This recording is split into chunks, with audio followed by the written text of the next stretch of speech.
Hello everyone, तो स्वागत है आपका फिर से हमारे चैनल जीनियस माइंड पर। और आज की इस वीडियो में हम एक नया टॉपिक लेकर आए हैं, that is your sexual reproduction in humans. क्या बोला मैंने भाई? तो सेक्सुअल रिप्रोडक्शन इन ह्यूमंस। जब मैं सेक्सुअल रिप्रोडक्शन इन ह्यूमंस की बात करता हूँ तो इसमें दो चीज़ें ज़्यादा इंपॉर्टेंट होती हैं। एक होता है मेल रिप्रोडक्टिव सिस्टम और एक होता है आपका फीमेल रिप्रोडक्टिव सिस्टम। जब हम इसकी बात करते हैं तो इसमें ना डिटेलिंग आपको बहुत ज़्यादा चाहिए रहती है। जब हम मेल रिप्रोडक्टिव सिस्टम की बात करेंगे तो इसके कुछ आपको डिफरेंट पैटर्न्स मिलेंगे, इसमें क्या कैसे चीज़ें हो रही हैं। बट जो भी चीज़ें होंगी वो आपको एट द लास्ट क्या बना कर देंगी भाई? तो स्पर्म बना कर देंगी, बराबर। और स्पर्म को बॉडी से बाहर निकाल कर देंगे। लेकिन जब हम फीमेल रिप्रोडक्टिव सिस्टम की बात करेंगे तो याद रखना यहाँ पर आपको सिर्फ एक ही चीज़ बनने वाला है, दैट इज़ योर एग। उसके साथ साथ फीमेल की बॉडी में फीमेल रिप्रोडक्टिव सिस्टम एक और काम करता है, that is your menstrual cycle का काम भी यही करता है, बराबर। तो फीमेल में थोड़ा ज़्यादा डिस्कशन होगा। मेल रिप्रोडक्टिव सिस्टम आज का जो इस टॉपिक का वीडियो है, जो आपने थंबनेल चेकआउट कर लिया रहेगा, ये जो टॉपिक है, ये टॉपिक में हम यही चेकआउट करेंगे कि मेल रिप्रोडक्टिव सिस्टम आखिर स्पर्म कैसे बनाता है, उसे कैसे मैच्योर करता है, और क्या है मेल रिप्रोडक्टिव सिस्टम के डिफरेंट पार्ट्स। तो चलिए स्टार्ट करते हैं वीडियो के साथ। तो मेल रिप्रोडक्टिव सिस्टम के बारे में जानेंगे, उसके डिफरेंट पार्ट्स के बारे में जानेंगे और क्या प्रोसेस होता है जिसके थ्रू आपका स्पर्म रिलीज आउट होता है। पहले तो बनता है फिर उसके बाद रिलीज आउट होता है। चलिए ये स्टार्ट करने से पहले ना मैं आपको कुछ बेसिक फंक्शंस बता देता हूँ। जब हम स्पर्म्स की बात करेंगे, स्पर्म की हम बात करेंगे तो स्पर्म बनना शुरू कहाँ से होंगे भाई? तो याद रखना, अभी जो मैं सीक्वेंस बता रहा हूँ वो सीक्वेंस आपको फॉलो आउट करना है, क्योंकि उसी सीक्वेंस में आपको एग्जाम में क्वेश्चंस पूछे जाएंगे। तो स्पर्म जो बनेगा सबसे पहले वो कहाँ से बनना चालू होगा वो याद रखना, and that is your testis. Testis के बाद वो स्पर्म की एंट्री होती है किसमें? तो एपिडिडाइमिस। किसमें भाई? मैंने बोला तो एपिडिडाइमिस। एपिडिडाइमिस के बाद उसकी एंट्री होती है किसके अंदर भाई? तो वास एफ्रेंस। वास एफ्रेंस के बाद वो किधर एंट्री मारेगा? Vas deferens. वास डिफरेंस के बाद वो किधर एंट्री मारेगा बता सकते कोई? Ejaculatory duct. किधर एंट्री मारेगा भाई? तो इजैकुलेटरी डक्ट। अब ये जो नाम बता रहा हूँ यही नाम को हम अभी डायग्राम में बोलते ना कि प्लॉट आउट भी करेंगे। इजैकुलेटरी डक्ट के बाद नेक्स्ट बंदा किधर कौन आता है बता सकता है कोई? इजैकुलेटरी डक्ट के बाद यूरिनोजेनाइटल डक्ट। Urinogenital duct. ये इतना इसका लंबा जर्नी होता है। तो एग्जाम में अगर आप 10th स्टैंडर्ड के स्टूडेंट है या फिर 12th स्टैंडर्ड के स्टूडेंट, नॉर्मली 10th स्टैंडर्ड के स्टूडेंट हो, सीबीएसई या आईसीएसई कोई भी इस वीडियो को देख रहा है, तो आपको ये सीक्वेंस याद होना चाहिए, क्योंकि इसी सीक्वेंस में आपको एग्जाम में क्वेश्चन पूछेंगे। इसे नाम दे देंगे, बोलेंगे arrange them in ascending order या फिर डिसेंडिंग ऑर्डर। अच्छा, एक और बात अगर मैं आपको यहाँ पर बताना चाहूँ, थोड़ा और डिटेलिंग में जाते हैं। जब टेस्टिस की बात होती है, यहाँ पर स्पर्म बन रहा है। जब ये स्पर्म बनता है तो ये स्पर्म कैसा रहता है? इमेच्योर। क्या रहता है? इमेच्योर। और जैसे जैसे ये प्रोसेस में आगे बढ़ता जाता है और यहाँ पर पहुँचता है यूरिनोजेनाइटल पर, मतलब यहाँ पर आपका स्पर्म क्या हो गया है? मैच्योर हो गया है। स्पर्म क्या हो गया भाई? तो मैच्योर हो गया। अब इसकी जो मैच्योरिटी की कंडीशन है वो क्या है, कैसे है, वो सारी की सारी चीज़ें मैं भी बताऊंगा। इससे पहले हम लोग डिस्कस कर लेते हैं, इसके नेमिंग्स को हम प्लॉट आउट कर लेते हैं, वहीं पर हम डायग्राम में समझेंगे। तो चलिए मूव करते हैं आगे।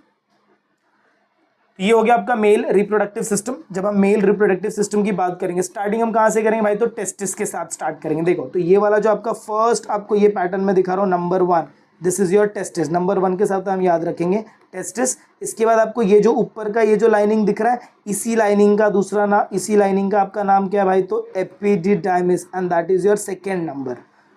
फिर इसके बाद ये जो देखो, ये लाइनिंग आपको ऐसे जस्ट ऐसे जॉइंट दिखाई दे रही है, ये यहाँ तक की जो लाइनिंग है, जो फर्स्ट कर्व लेता है, यहाँ तक की जो लाइनिंग है, मतलब ये यहाँ तक की जो लाइनिंग है, इस लाइनिंग को क्या बोला जाएगा? वास एफ्रेंस। क्या बोलेंगे भाई? तो वास एफ्रेंस। इसके बाद ये जो पूरा यहाँ से लेकर यहाँ तक की ये जो लाइनिंग है, इसे बोला जाएगा वास डिफरेंस। क्या बोलेंगे?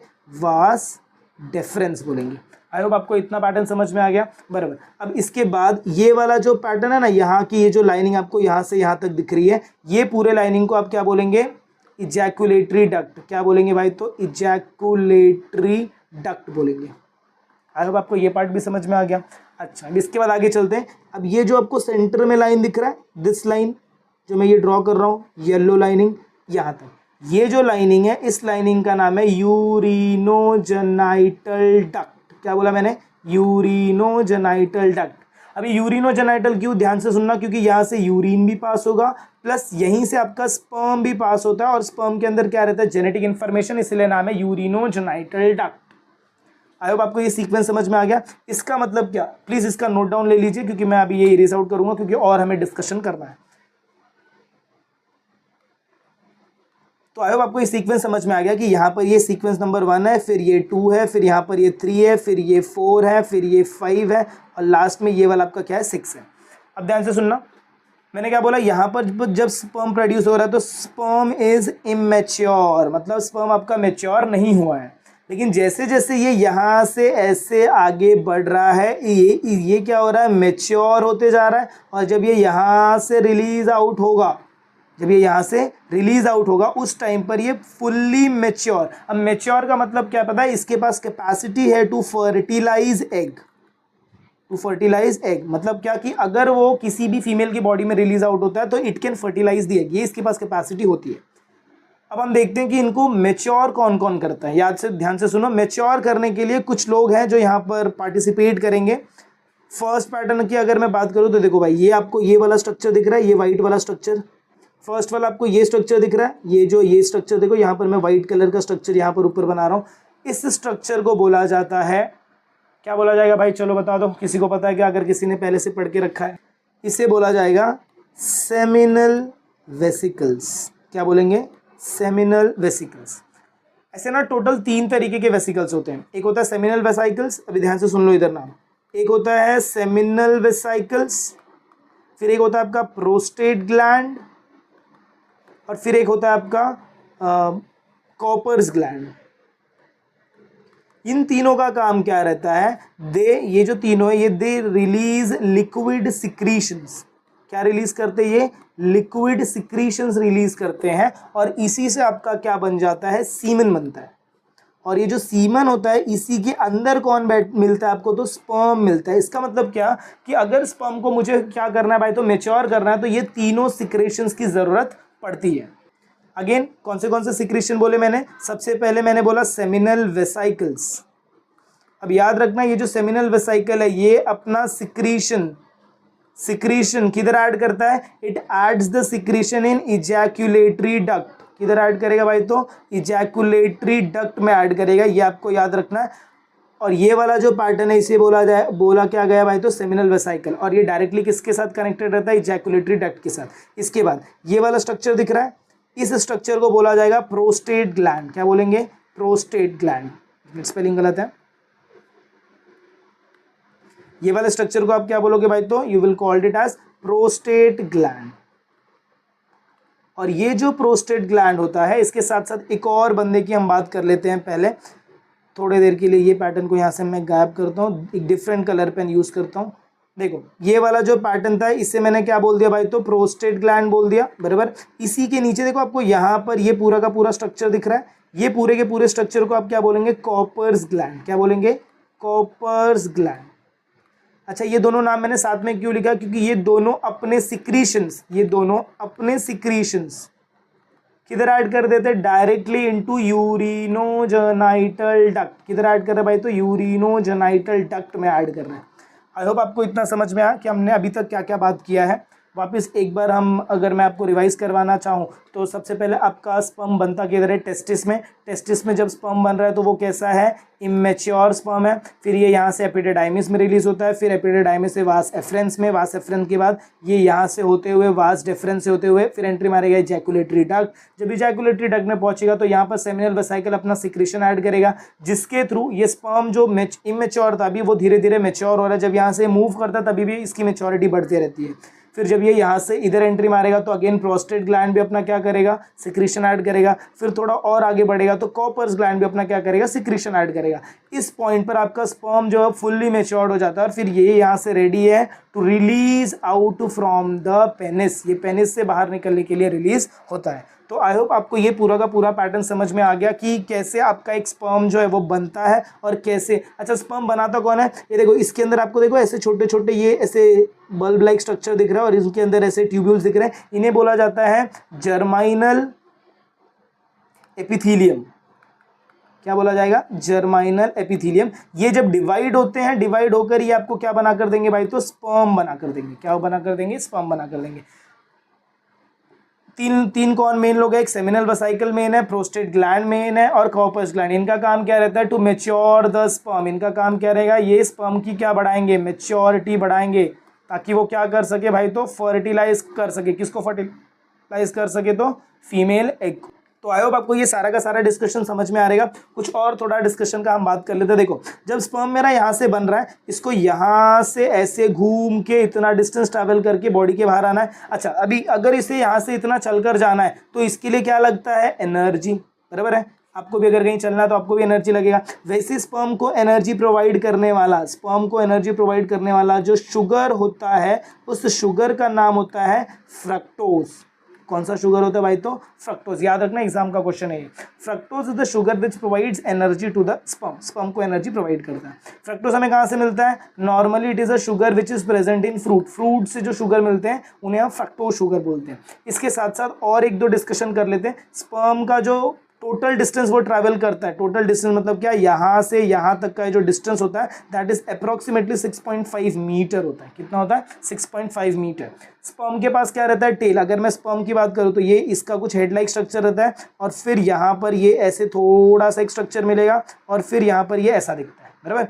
इसका और ये जो इसका हेड लाइक स्ट्रक्चर है, इसी के अंदर सारा का सारा क्या स्टोर्ड रहता है भाई, तो जेनेटिक इन्फॉर्मेशन। क्या स्टोर्ड रहता है, जेनेटिक इन्फॉर्मेशन।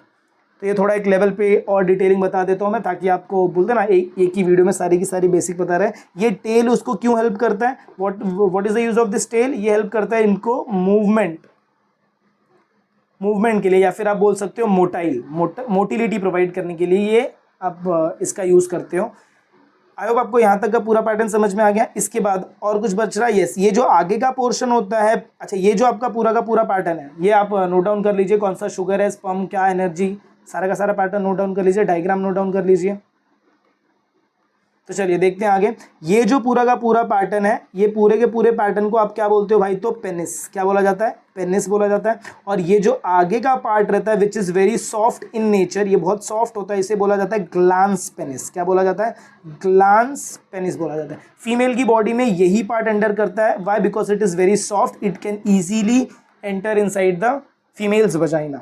आई होप आपको यहाँ तक का पार्ट समझ में आ गया। अब यहाँ पर ना दो क्वेश्चंस और आपको एग्जाम में पूछे जाएंगे, चलिए उनका डिस्कशन करते हैं। सबसे पहले, विच पार्ट्स, कौन से ऐसे पार्ट्स है जो पेयर्ड होते हैं और कौन से ऐसे पार्ट्स है जो अनपेयर्ड हैं।